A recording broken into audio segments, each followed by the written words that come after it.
Graça e paz da parte de Deus e do nosso Senhor e Salvador, Jesus Cristo. Hoje gostaria de compartilhar convosco mais uma mensagem da série O Caminho da Maturidade.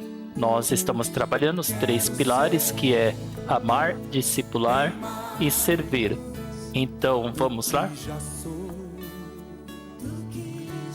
Bom, o caminho da maturidade, a mensagem de hoje é submissão e autoridade. Terceiro pilar, servir, tá bom? O texto base que nós vamos estar usando aqui é Lucas capítulo 7, do versículo 1 ao 10.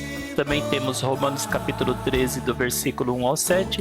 E Tiago capítulo 4, versículo 7.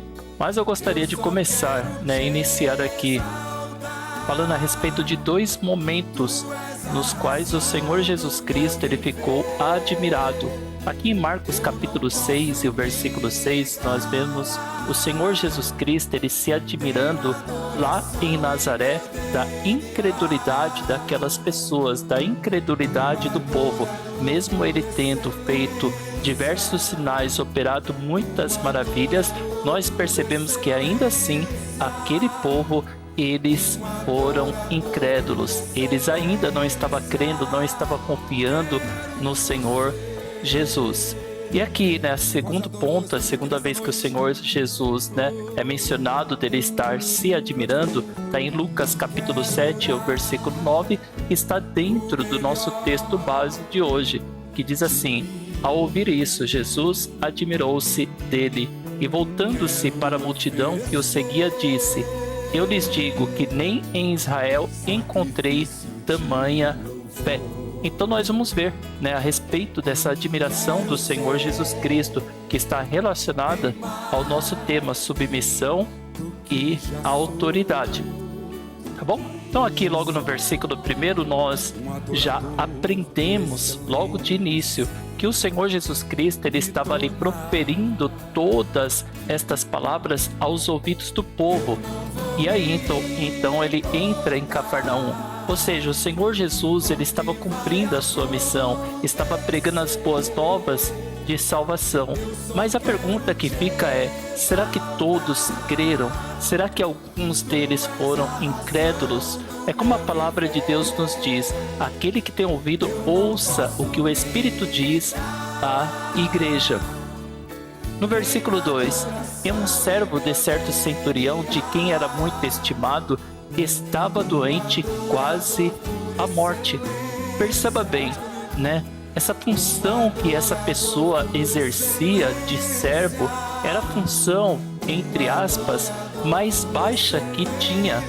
E aqui nós vamos ver que ele servia a um centurião, um homem, um oficial do Império Romano, que ele tinha uma posição elevada, a ponto de ser líder, de liderar cerca de 100 soldados. Então era uma pessoa de respeito, era uma pessoa que tinha uma responsabilidade muito grande, mas isso não fazia com que ele subjugasse aquele servo, isso não fazia com que ele maltratasse aquele servo, muito pelo contrário, ele honrava aquele servo.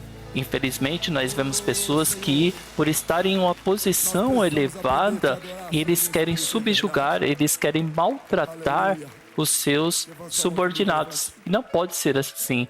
O Senhor Jesus ele ensinou para Tiago e para João que aquele que quiser ser o primeiro tem que ser aquele que serve. Então precisamos servir, porque o reino de Deus é relacionado a essa questão de nós estarmos debaixo dessa posição de servos, tá bom? O próprio Senhor ele nos deu exemplo, dizendo que não venham para ser servido, mas para servir e dar a vida dele em resgate de muitos. A palavra de Deus diz que o Senhor se humilhou até a morte e morte de cruz. Bom, versículo 3 aqui. O centurião, pois, ouvindo falar de Jesus, enviou-lhes uns anciãos dos judeus a pedir-lhe que viesse. Porém mais tarde, eu marquei aqui, porém mais tarde no versículo 6, ele refletiu sobre a necessidade de Jesus vir à sua casa. Então, primeiro ponto, ele vai pedir para que os anciãos dos judeus, eles peçam para que o Senhor Jesus venha até a sua casa, para que ele pudesse curar ali aquele servo, a quem ele estimava, a quem ele honrava. Mais uma vez, perceba bem, né, o comportamento desse centurião, a atitude desse centurião para com o seu servo. Versículo 4 ao 5. E chegando eles junto de Jesus, rogavam-lhe com instância, dizendo: é digno de que lhe concedas isto, porque ama a nossa nação, e ele mesmo nos edificou a sinagoga. Então nós vemos um centurião aqui, que ele se importava com seu servo, que ele amava o povo de Deus, que ele mesmo havia edificado uma igreja para o povo de Deus. E quantas pessoas nós vemos que Deus ele levanta para poder ajudar o seu povo, mesmo pessoas que ainda não têm esse relacionamento como nós temos com Deus, mas são pessoas que têm os seus corações, né, voltados, que têm um temor, que acreditam. Ele não fazia parte ali daquela comunidade judaica, mas ele acreditava no Deus deles, o Deus que criou os céus e a terra. Versículos 6 ao 7. Ia, pois, Jesus com eles, mas quando já estava perto da casa, enviou o centurião uns amigos a dizer-lhe: Senhor, não te incomodes, porque não sou digno de que entres debaixo do meu telhado. Note bem nessa palavra digno. Ali os anciãos dos judeus disseram que aquele homem era digno. E o Senhor já estava indo lá, né, à sua casa. Só que no caminho ele envia os seus amigos e dizendo que ele não era digno. Então, amados, quem nos dignifica é o Senhor. De nós mesmos jamais vamos conseguir alcançar alguma dignidade.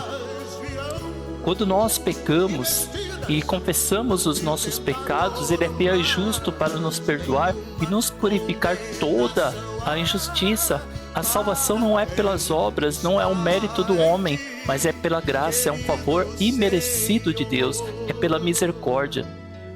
Então nós vemos, né, ele falando: não sou digno de que entres debaixo do meu telhado, por isso nem ainda me julguei digno, mais uma vez, por isso nem ainda me julguei digno de ir à tua presença. Diz, porém, uma palavra e seja o meu servo curado. Amados, aqui está a chave, né? A fé. Olha só a palavra que ele diz aqui: diz, porém, uma palavra e seja o meu servo curado.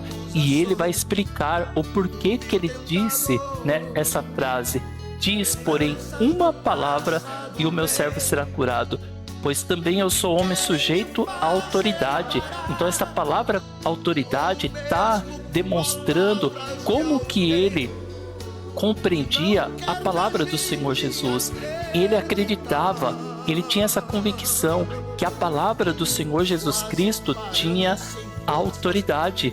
A Bíblia fala que a palavra de Deus é viva e eficaz, que a palavra de Deus tem poder para mudar, para transformar as nossas vidas, que o mundo foi criado pela palavra de Deus. Amados, nós precisamos dar importância e saber realmente de fato a autoridade que é contida na palavra de Deus. A palavra de Deus, ela tem autoridade, e esse centurião, ele acreditou: pois também eu sou homem sujeito à autoridade, e tenho soldados às minhas ordens, e digo a este: vai, e ele vai, e a outro: vem, e ele vem, e ao meu servo: faz isto, e ele o faz. Percebe a autoridade na palavra, a autoridade de um oficial? E por que isso? Porque ele falou que ele era sujeito à autoridade, ele também estava debaixo de autoridade. Os centuriões, eles tinham ali uma hierarquia muito grande no Império Romano, uma estrutura muito grande, no qual ali ele, o centurião, ele era subordinado aos seus superiores. E também ele tinha ali, né, a incumbência, a responsabilidade, o compromisso de liderar 100 soldados. Então a palavra dele tinha autoridade porque ele estava debaixo de autoridade. E aquele centurião sabia, ele acreditava que Jesus Cristo estava debaixo da autoridade do Pai, debaixo da autoridade de Deus, e que a tua palavra, né, a palavra do Senhor Jesus, ela tinha poder para curar o seu servo. Tá bom? Para não ficar muito grande esse vídeo, Vou pular essa parte, Romanos 13, do versículo 1 ao 7, mas depois você lê aí na sua casa. E aí, continuando, né? Versículo 9. Jesus, ouvindo isso, admirou-se dele e, voltando-se para a multidão que o seguia, disse: Eu vos afirmo que nem mesmo em Israel encontrei tamanha fé. E voltando-se para casa, os que haviam sido enviados encontraram o servo com saúde. Aquele servo foi curado. O Senhor Jesus Cristo, ele se admirou do tamanho da fé daquele centurião e usou aquele centurião como um exemplo, dizendo que nem mesmo em Israel, aonde aquele povo esperava pelo Senhor Jesus Cristo, pelo Messias, ele achou tamanha fé. Amados, é de se admirar. Uma pessoa que não era judeu, uma pessoa que não tinha ali aquele conhecimento profundo da Torá, mas que ele acreditava, que ele tinha uma fé muito grande no Senhor, a ponto de dizer: diz, porém, uma palavra e seja o meu servo curado. Então, que nós possamos sermos submissos à autoridade da palavra de Deus. Amém? Que Deus vos abençoe.